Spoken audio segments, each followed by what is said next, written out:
Well, Kudsi, what's your view? Do you think government are doing enough? I mean, just picking up on that with relevance to the ghettoisation point, I think it's seen too much almost sometimes that people that coming into the country are ghettoising themselves. I think to an extent that is true, but I think it's also the point that it's a two-way problem. It's the people that are coming in, yes, they're not integrating in society as much as they should do, but also the reason for that, or at least one of the reasons for that, is because perhaps they're not being welcomed into society enough. And it comes from the racism point. I don't think as much today there is an institutionalised racism problem.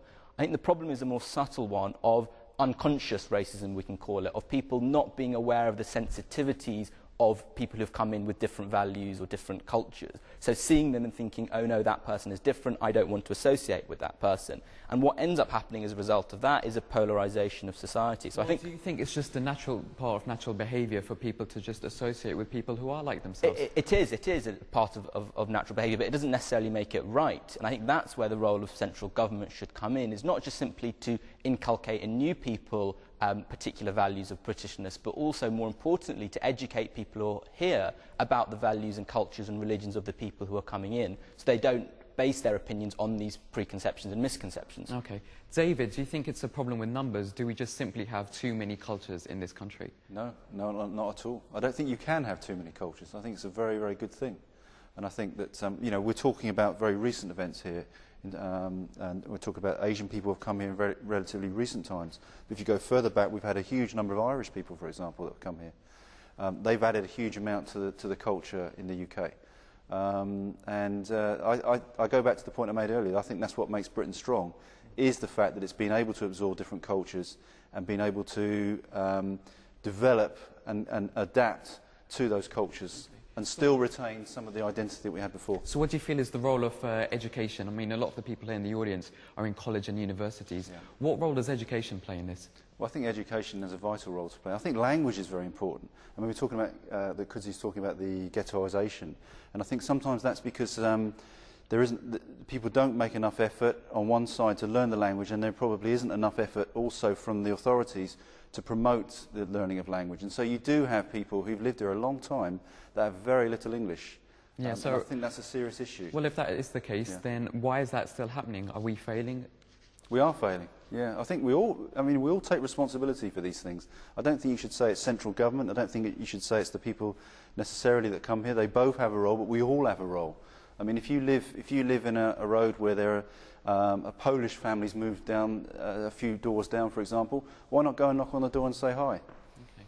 Well, in a recent survey that we had, 72% of teachers said that they actually felt it was their role to promote British values. So what does the panel think about that?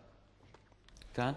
Yeah, I think it's interesting if you look at those things, and actually it's gone up in recent years, and the number of people on the street who think that we should promote Britishness has gone up too. So that's interesting. I think local government is actually doing an amazing job in community cohesion and promoting Britishness, and that should happen more.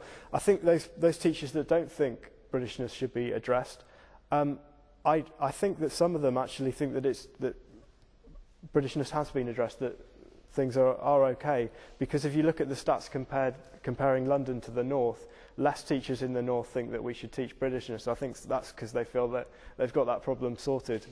To teach Britishness is a very difficult thing to try and do. I think you need to teach people about British history. So, you know, if you come from another country, you understand how this country's developed, what's happened here, and therefore you will have a greater understanding of what the British community is like and why they are the way they are.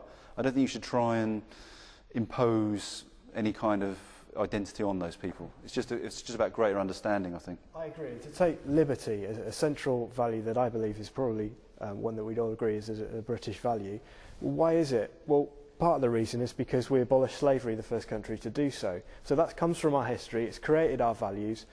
The legal system, justice, you know, our legal system is one that's been championed all across the world. Why? We can look at the history of that, and I hope that would come into citizenship as part of the school curriculum. Right, okay, Amir's got a point.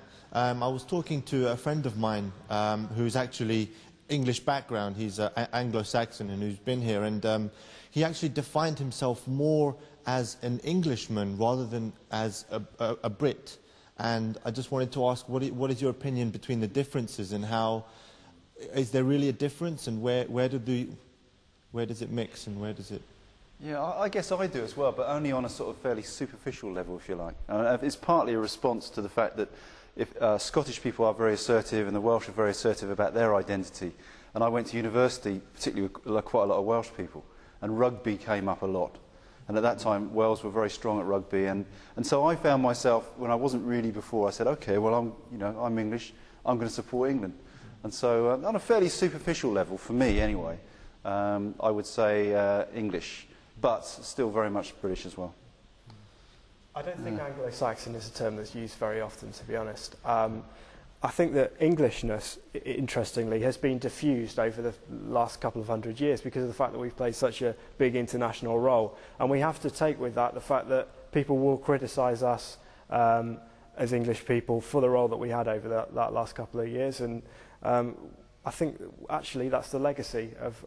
It's sometimes a good legacy, often a bad legacy. It's something that we've got to live with as English. And that makes it very difficult to talk about Englishness at the moment. It may be something that we are able to talk about in the future. Okay, so for the audience here, if there are any university students, do you think it actually helps to break down the barriers when you go to university? Well, I think that when you go to university, there's lots of different cultures and you don't really see the difference. There's not really any difference there, but I think that being British is appreciating what Britain has given you, like free education and healthcare, etc. But I think that if you are like taking liberty and not appreciating what it has given you, then like you shouldn't be in Britain, because why are you here? If you know what I'm saying. Yeah, can I just pick up on that? I think that's absolutely the fundamental point that everyone forgets and even takes for granted. By being here, you're gaining something from the country. I mean, we've talked about America. America has no social security system. We get ill, we can go to the hospital very, very easily. It's the state that's providing all these things for us, and I think people forget that. And maybe that's something that we talk about education as well. Maybe that's something that can be educated to students, is to say, well, look, this is all the things that your country is giving to you. Most other countries don't get this, and that's why that's where the duty of loyalty that you've talked about to the state comes from, perhaps. Okay. Well, there's been some really valid points there. Stay with us. We're going to be discussing identity and patriotism a lot more. We'll be back after this short break, so stay with us for more Real Talk.